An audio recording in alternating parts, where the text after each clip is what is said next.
중대부고 맡고 있는 오경 강사이고요. 저희 수업은 목요일과 토요일 두 타임으로 이루어져 있는데 두 타임을 모두 등원해야 하는 건 아니고 이제 선택해서 등원을 해 주시면 됩니다. 저는 현재 은광여고를 졸업해서 이제 우리 친구들과 굉장히 가깝게 살고 있는데요.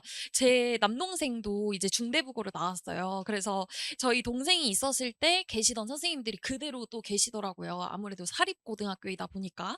그래서 혹시 이제 여기 남학생도 있고 또 남학생 어머니들께서도 많이 계실 것 같아서 많이 걱정이 되시죠. 사실은 내신은 여학생들이 워낙 유리하다 보니까 남학생들은 어떻게 대비를 해야 될까 되게 걱정이 많으실 것 같은데 제 남동생 친구 중에 이제 문과 남학생 중에서 1 등이었던 전교 1 등이었던 친구가 있는데 그 학생이 이제 전교로는 10 등이었습니다. 그러니까 1 등부터 9 등까지는 다 여학생들이었어요.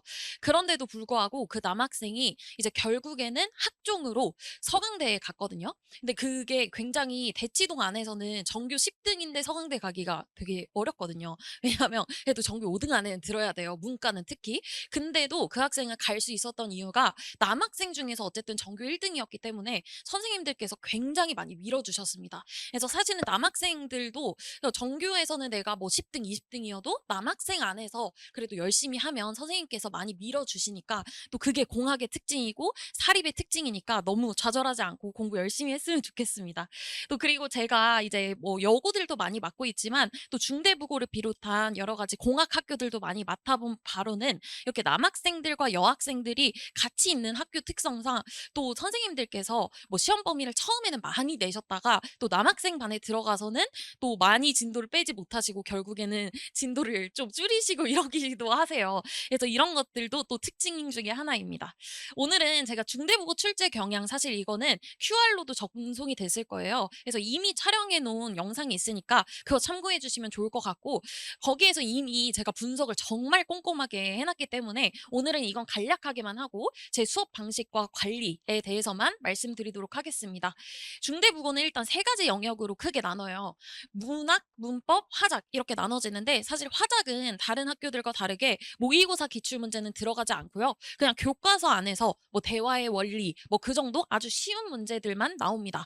하지만 이것도 비중이 굉장히 크기 때문에 우리 학생들이 교과서에 있는 모든 시험 범위, 모든 단원이 다 들어간다라고 봐주시면 되겠습니다. 가장 중요한 건 사실은 중대국어에선 문학입니다. 왜냐하면 문학이 이제 올림포스 부교재를 사용하게 되는데 이 부교재의 비중이 굉장히 커요. 교과서는 사실 아주 짧게만 나가시고요. 부교재로 굉장히 비중을 많이 두고 이제 선생님께서 문제를 내시는데 좀 이따가 보여드리겠지만 교과서와 부교재를 섞어서 문제를 내시기도 하기 때문에 이 올림포스 부교재 미리 사서 공부를 하는 게 좋겠습니다. 또 문법도 프린트로 따로 이제 다른 개념들을 더 추가로 나눠주시기 때문에 교과서에 있는 내용만으로는 부족합니다. 그래서 제가 뒤에서 어떤 식으로 공부하면 좋을지 말씀드릴 거고 이 시험 범위에 해당하는 거는 제가 다 프린트로 드렸어요. 여기 봐주시면 문법을 플러스 알파라고 제가 이렇게 적어놨는데 이게 이제 프린트로 나눠주시는 부분 때문에 그렇습니다. 그러면 일단 첫 번째로 문학 영역인데요. 문학 영역은 아까 말씀드렸다시피 부교재와 교과서를 섞어서 문제를 내십니다. 보시면 가나다라를 엄청 섞어서 내셨죠. 이렇게 현대식끼리 섞어서 내시기도 하지만요. 현대 수필, 고전 수필, 고전 소설을 같이 막 갑자기 섞어서 내시기도 합니다. 그렇기 때문에 정말 중대부고는 사실 이 근방에 있는 그 어떤 학교보다도 시험 범위가 많은 학교거든요. 근데 이 시험 범위에 있는 모든 작품들을 완벽하게 숙지해서 딱 깊은 흙이 나왔다 그러면 아 이거 주제 뭐였지? 여기 역설법 있었지 없었지? 이런 것들을 명확하게 공부를 해 놓는 게 좋습니다. 그래서 저는 뭐 10 개가 넘는 현대시들을 다 우리 친구들과 진짜 이 칠판을 가득 채워서 표로 그려서요. 서리법 있는지 없는지 OX 쭉 해 보고 그다음에 역설법 있는지 없는지 OX 쭉 해 보고 이런 식으로 마지막 집본 날에는 공부를 하고 있습니다. 이게 우리 친구들이 그냥 이걸 외워서 들어가라는 게 아니라요. 한번 역설법을 찾아보고 서리법을 한번 찾아보면 아 여기 있었지 없었지가 시험 때 명확히 기억이 나거든요. 그래서 이런 것들을 위해서 제가 수업 시간에 그렇게 진행을 하고 있고 보시면 5번 선지도 가에서 라는 모두 어쩌고저쩌고 이런 식으로 하면서 공통점을 찾는 문제들도 많이 나오기 때문에 이런 거 잘 봐놔야 합니다. 다음으로 보기형 문제는 중대국어에서 한 지문당 무조건 한 문제로는 나오는데요. 그중에서도 올림포스 부교재를 그대로 변형한 문제들이 많이 나옵니다. 그렇기 때문에 올림포스 부교재에 있는 문제들도 완벽하게 숙지를 해 놓는 게 좋겠습니다. 그래서 저는 이러한 부교재에 있는 내용들을 "이 많은 시험 범위를 어떻게 대비를 시키세요?"라고 한다면 일단 첫 번째로는 보충 영상을 찍습니다. 일단 수업 시간에 저는 모두 다 진도를 나가는 게 원칙이에요, 당연히. 그런데 소설 같은 경우에는 실제로 학교 선생님께서 프린트로 외부 지문을 이제 나눠주시기도 하거든요.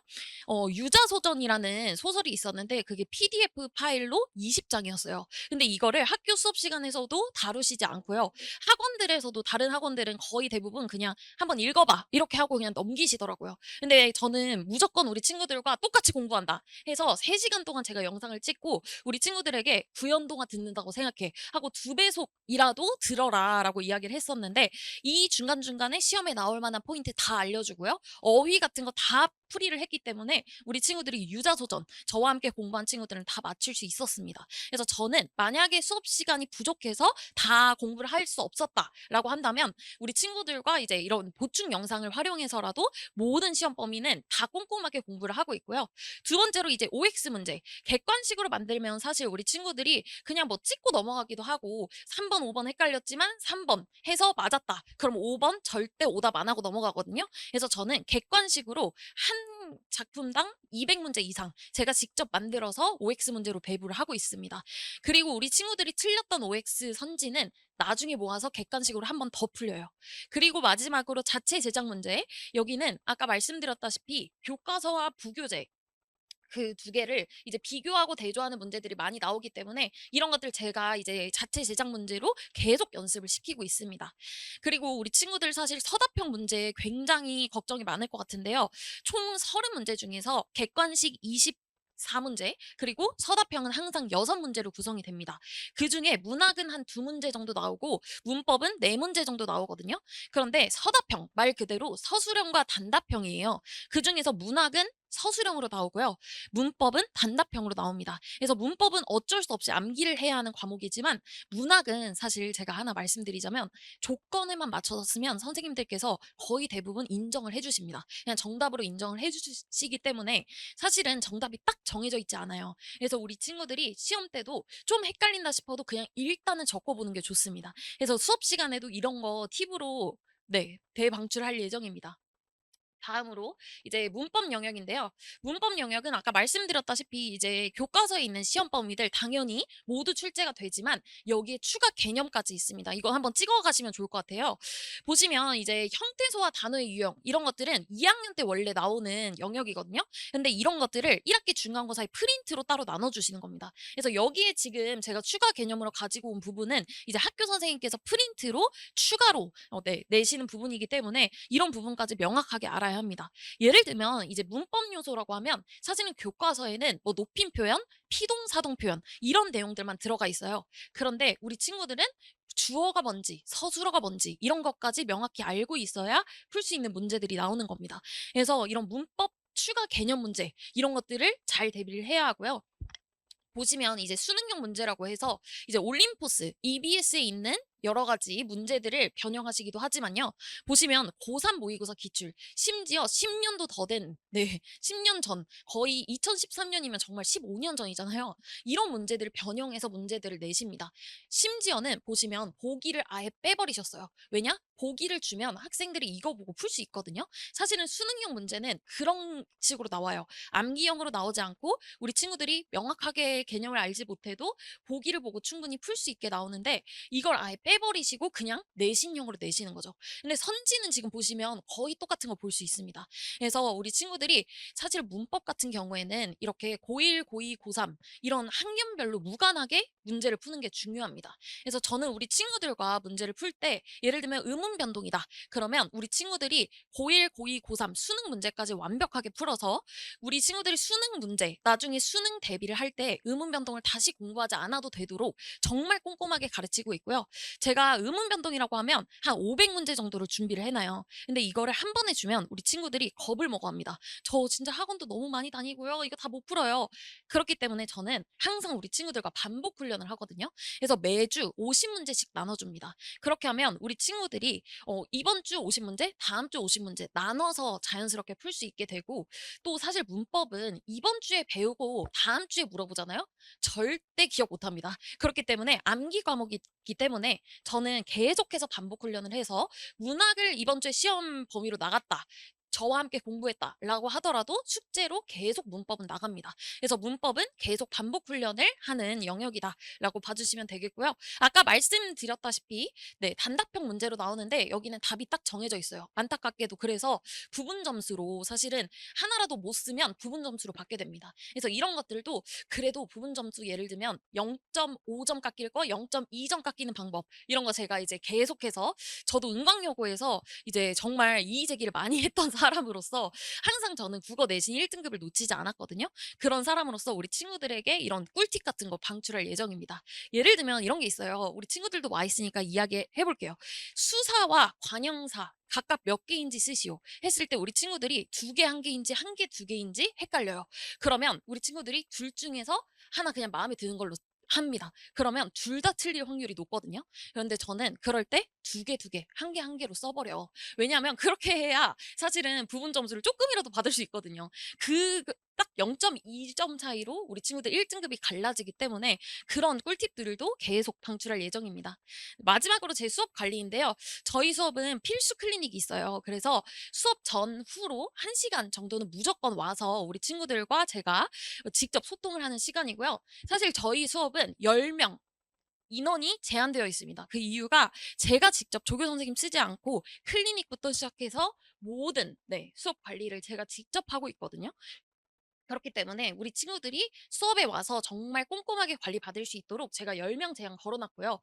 그래서 우리 친구들이 와서도 클리닉 때도 조교 선생님 없이 제가 직접 봐주고 있습니다. 그래서 이 시간에는 우리 친구들과 숙제 미리 채점하고 검사하는 시간이고요. 테스트도 이때 봅니다. 그래서 수업 3시간은 정말 컴팩트하게 진행할 수 있도록 준비하는 시간이고요.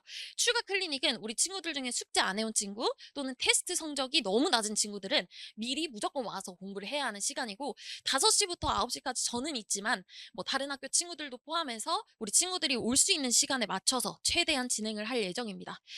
두 번째로 이제 진행 상황표인데요. 사실 중대부고는 다른 네, 맡고 있는 학원들이 많아요. 국어 전문 학원도 굉장히 많고, 그래서 어머니들께 제가 이제 여쭤봤어요. 보통은 우리 학생들이 1학기 때 이제 국어 전문 학원을 갔다가 성적이 안 나와서 이제 이런 단과 학원을 오는 경우가 많거든요. 그래서 어머니들께 왜 그 부분이 마음에 안 드셨냐, 국어 전문 학원의 어떤 부분이 마음에 안 드셨냐 하면 두 가지 가장 많이 나오는 게, 첫 번째, 아까 말씀드렸던 이 클리닉이 자꾸 조교 선생님을 쓰기 때문에 좀 약간 "신뢰가 안 간다."라는 말씀이었고요. 두 번째로는 이제 우리 학생들이 너무 많이 막 40 명, 50 명씩 모아져 있기 때문에 숙제를 안 해도 이게 진짜 관리가 되고 있는지, 그냥 "숙제 안 해 오면 다음 주에 해 와." 뭐 "그럼 다다음 주에 해 와." 막 이런 식으로 그냥 하신다는 거예요. 근데 저는 우리 학생들별로 제가 파일을 가지고 있습니다. 그래서 우리 친구들이 진짜 1 주차 완벽히 끝냈는지 이런 거 제가 다 직접 교재 보고 채점도 제가 직접 하고 있고요. 그래서 우리 친구들이 진짜로 완벽히 완료를 할 때까지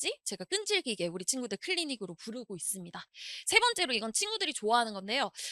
우리 친구가 틀렸던 문제만 제가 모아서 우리 학생 개별로 오답 노트를 줍니다. 그래서 뭐 한 5주차 또는 7주차 정도 됐을 때 우리 친구들의 오답 노트, 이름을 넣은 오답 노트를 제보내서 주고 있는데요. 우리 친구들이 너무 마음에 들어서 "저 소장 가치가 있다." 이러면서 2권, 3권씩 달라고 하기도 합니다. 당연히 오답 노트에 들어가는 내용은 계속 변형이 돼서 문제로 들어가게 되고요. 제 코멘트까지 같이 들어가게 됩니다. 네 번째로, 이제 직접 모의고사 당연히 제가 직접 만들고 있고, 어머니들도 좋아하시고 우리 학생들도 좋아하는 부분이 바로 24시간 가능한 질문 채팅방인데요.